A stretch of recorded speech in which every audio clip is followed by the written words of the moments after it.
Hello friends, आप देख रहे हैं आपका चैनल शेयर बाजार विद आयुष। और दोस्तों, इस वीडियो में चर्चा करने वाले हैं तमिलनाडु मर्सेंटाइल बैंक के फर्स्ट डे सब्सक्रिप्शन के बारे में। आज दोस्तों पहला दिन था और इसका सब्सक्रिप्शन निकल के आ चुका है। रिटेलर्स ने कितना भरा है, एचएनआईज ने कितना भरा है, एनआईआईज, क्यूआईबी, सब का बात करेंगे दोस्तों इस वीडियो के अंदर। और आखिर में बात करेंगे ग्रे मार्केट एंड अप्लाई और अवॉइड, बिकॉज इंपॉर्टेंट है कि क्या पैसा बनता हुआ देखने को मिलेगा या फिर पैसा डूबता हुआ देखने को मिलेगा। ये बहुत बड़ी चर्चा है जो इसको लेकर चल रही है। ज़रूर इसके बारे में दोस्तों इस वीडियो में हम बात करने वाले हैं, तो होपफुली वीडियो बढ़िया लगेगा तो आप पूरा देखिएगा। तो चलिए दोस्तों, वीडियो को शुरू करते हैं। तो दोस्तों, एक प्राइवेट सेक्टर बैंक का आईपीओ जो है वो आपको ओपन होता हुआ देखने को मिल गया है। नाम है तमिलनाडु मर्सेंटाइल बैंक। 5 सितंबर थी आज, यानी फर्स्ट डे था दोस्तों इसके सब्सक्रिप्शन का। 7 तारीख याद रखिएगा, वो आखिरी डेट है जब इसका सब्सक्रिप्शन आप लगा सकते हैं। 500 से 525 रुपये का प्राइस बैंड दोस्तों जो है वो कंपनी ने यहाँ पर रखा है रिटेलर्स के लिए, सबके लिए बेसिकली। 10 रुपये की फेस वैल्यू है। टोटल 831 करोड़ का इशू था। 831 करोड़ में से कुछ इशू जो था वो डेफिनेटली दोस्तों यहाँ पर एंकर पोर्शंस के लिए चला गया। जो एग्जैक्ट पोर्शन की बात करूँ तो वो था total 363 crore rupees. BSE NSC दोनों पे दोस्तों ये लिस्ट होता हुआ देखने को मिलेगा और 28 शेयर आपको एक लॉट के अंदर मिलते हुए देखने को मिलेंगे। तो क्योंकि देखिए 831 करोड़ में से 363 करोड़ रुपीस तो दोस्तों यहाँ पर जो थे वो एंकर इन्वेस्टर्स के लिए चले गए। जो बाकी बचा हुआ पोर्शन था वो यहाँ पर दिया गया सबको मिलाकर। तो अगर मैं बात करता हूँ यहाँ पर कितना कितना पोर्शन यहाँ पर जो मिलता हुआ देखने को मिला है, तो फ्रेंड्स अकॉर्डिंगली अगर आप देखेंगे साफ बात यहाँ पे जो आपको देखने को मिलेगी 249 करोड़ रुपीस के शेयर्स जो है वो ऑफर किए गए हैं। क्यूआईबी को एट 54.55%, एनआईएस को 124.74 करोड़ की यानी 27.27%। इसमें अगर आप देखेंगे दो कैटेगरी है एनआईएस के अंदर। एक तो है दोस्तों यहाँ पर जो एनआईएस आते हैं अबाउट 10 लाख की बिड के साथ, उनके लिए 83 करोड़ यानी करीबन 18.18%। और जिनकी बिड्स बिलो 10 लाख है उनको 41.58 करोड़ यानी 9.09 करोड़ के शेयर्स जो है वो दोस्तों ऑफर किए गए हैं बेसिकली। रिटेलर्स के लिए दोस्तों यहाँ पर 18.18%। अब 18.18% किस प्रकार से निकल के आता है याद रखिएगा, क्योंकि 830 करोड़ का इशू है। तो जैसा मैंने आपको शुरुआत में भी कहा था कि 10% जो है शेयर्स वो रिटेलर्स को ऑफर होंगे, तो 10% कितना होता है 83 करोड़। तो 83 करोड़ बेसिकली तो पूरे आईपीओ का 10% है, लेकिन क्योंकि 457 करोड़ का ही शेयर्स बचे हैं। 363 करोड़ तो कहाँ पे चले गए दोस्तों, 363 करोड़ चले गए हैं एंकर के पास। तो बचता कितना है 857 करोड़। तो 857 माफ कीजिएगा 457 करोड़। तो 457 करोड़ का दोस्तों यहाँ पर अगर आप 18% निकालने आएंगे तो वो 83 करोड़ बचता है। तो 18.18% जो है दोस्तों यहाँ पर ऑफर किए गए रिटेलर्स को, करीबन 83 करोड़ के शेयर्स, राइट।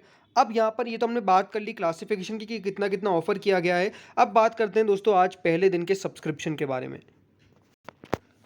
तो सबसे पहले बात करेंगे यहाँ पर हम क्यूआईबीस के बारे में, क्वालिफाइड इंस्टीट्यूशन इन्वेस्टर्स के बारे में। अगर आप क्यूआईबीस को देखेंगे तो डेफिनेटली कभी भी इनका ट्रैक रिकॉर्ड फर्स्ट डे इतना सब्सक्रिप्शन आता हुआ देखने को मिले ना मिले ऐसा कुछ होता नहीं, क्योंकि फर्स्ट डे लगाते नहीं है। बट यहाँ पर पहले दिन अगर आप देखेंगे तो 0.73 टाइम्स जो है वो आईपीओ के अंदर इन्होंने पैसा लगाया, 0.73 टाइम्स। डेफिनेटली दोस्तों 0.73 टाइम्स यहाँ पर ज़्यादा आपको देखने को नहीं मिलता है। याद रखिएगा क्यूआईबीस को सबसे ज़्यादा परसेंटेज ऑफर किया गया है 53%, ठीक है। तो पूरा अगर आप देखेंगे बनने के लिए इनको थोड़ा टाइम लगता है, लेकिन 0.73 टाइम्स उन्होंने पहले दिन सब्सक्राइब कर दिया, जो मुझे लगता है कि बहुत बढ़िया है। क्योंकि आज अगर आप नंबर्स देखेंगे तो पहले दिन क्यूआईबी का नंबर ज़्यादा आता हुआ देखने को मिला है देन एनआईआईज। एनआईएस ने 0.58 टाइम्स ही देखिए पहले दिन सब्सक्राइब किया है। तो एनआईएस के द्वारा सब्सक्रिप्शन आपको डेफिनेटली बिल्कुल भी ज़्यादा आता हुआ देखने को नहीं मिला। लेकिन क्यूआईबीस का भी ज़्यादा नहीं है, बट सब्सक्रिप्शन क्योंकि नहीं लगाते हैं, लेकिन उसके बावजूद आप पहले दिन सब्सक्राइब किया है तो ठीक है। 0.58 टाइम्स दोस्तों यहाँ पे एनआईएस के द्वारा। अब एनआईएस में भी जैसे मैंने कहा था बार बार कि दो कैटेगरी है। तो जिनके बिड अबाउट 10 लाख है उन्होंने 0.72 टाइम्स सब्सक्राइब किया है, और जिनके बिड अबाउट बिलो 10 लाख है बेसिकली उन्होंने 0.32 टाइम्स। तो कह सकते हैं कि पहले दिन का जो सब्सक्रिप्शन आता हुआ देखने को मिला है बाय क्यूआईबीज एनआईएस, बहुत ज़्यादा तो आपको देखने को नहीं मिलेगा, बट ठीक है जो भी आता हुआ देखने को मिला है। फर्स्ट सेकंड डे तो वैसे भी इतना पैसा वो लगाते हुए देखने को नहीं मिलता है। तो पहले दूसरे दिन तो अगर यहाँ पे ज़्यादा पैसा आता हुआ देखने को मिलता भी नहीं है तो उसके अंदर कोई चौंकने वाली बात नहीं है, कोई हैरानी वाली बात नहीं है। ज़्यादा पैसा वो हमेशा आपको पहले और दूसरे दिन लगाते हुए देखने को नहीं मिलेंगे। थर्ड डे में आप देखेंगे तो डेफिनेटली वो फिगर बहुत बढ़ जाता है, और हमेशा दोस्तों ये आपको देखने को मिलेगा कि ज़्यादा लगाते हुए देखने को मिलते हैं दैन रिटेलर्स तो देखिए काफ़ी कम लगा पाते हैं, इतने बड़े बिट्स नहीं लगा पाते हैं। बट क्यूआईबी एनआईएस अगर आप देखेंगे तो डेफिनेटली वो मोटा पैसा लगाते हुए देखने को मिलते हैं। अब बात करते हैं रिटेलर्स की। तो रिटेलर्स ने कितना कितना सब्सक्राइब किया। तो रिटेलर्स का दोस्तों पहले दिन अगर आप देखेंगे जो सब्सक्रिप्शन है वो आपको मोर देन 100% आ चुका है। यानी रिटेलर्स का पोर्शन तो पहले दिन ही फुल्ली बुकड आपको होता हुआ देखने को मिल चुका है, फुल्ली सोल्ड होता हुआ देखने को मिल चुका है। ऑलमोस्ट अगर आप देखेंगे तो 1.53 टाइम्स यानी 153% जो IPO है उसको पहले दिन ही रिटेलर्स के द्वारा तो भर दिया गया है। 1.53% नहीं, 1.53 टाइम्स। तो 1.53 टाइम्स दोस्तों फर्स्ट दिन सब्सक्रिप्शन आता हुआ देखने को मिलना, आई थिंक ये बहुत बढ़िया है। 1.53 टाइम्स पहले दिन सब्सक्रिप्शन मुझे लग रहा था कि नहीं आता हुआ देखने को मिलेगा, बिकॉज जिस प्रकार का इसके IPO के रिलेटेड माहौल बनता हुआ देखने को मिल रहा है वो इतना पॉजिटिव नहीं है। सी रीज़न साफ साफ क्या है इसके पीछे का, वो ये कि कंपनी के ऊपर काफ़ी लिटिगेशंस है, राइट। कंपनी के ऊपर आपको देखने को मिलेगा काफ़ी सारे जो केसेस है वो पेंडिंग चलते हुए देखने को मिलते हैं। RBI के द्वारा बैन लगा दिया गया था इन पे 2019 पे कि ये नई ब्रांचेज ओपन नहीं कर सकते।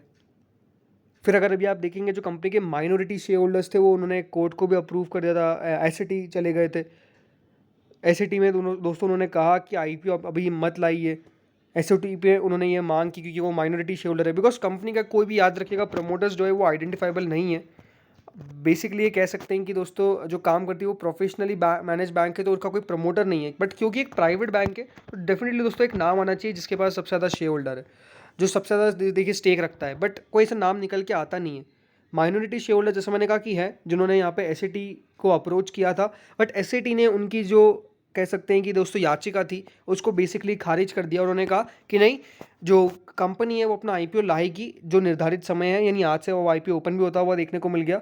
क्योंकि उनके लिए देखिए एक मेजर दिक्कत वाली बात क्या है कि वो अभी अपने शेयर्स नहीं बेच सकते हैं क्योंकि वो शेयर होल्डर्स है, तो उनके लिए एक लॉक इन पीरियड रहता है। अगर आप किसी भी कंपनी के अंदर पहले इन्वेस्ट करते हैं तो याद रखिएगा आपके पास जो समय होता है वो एक लॉक इन पीरियड रहता है। ऐसा नहीं है कि आप हाथों हाथ लगा देंगे।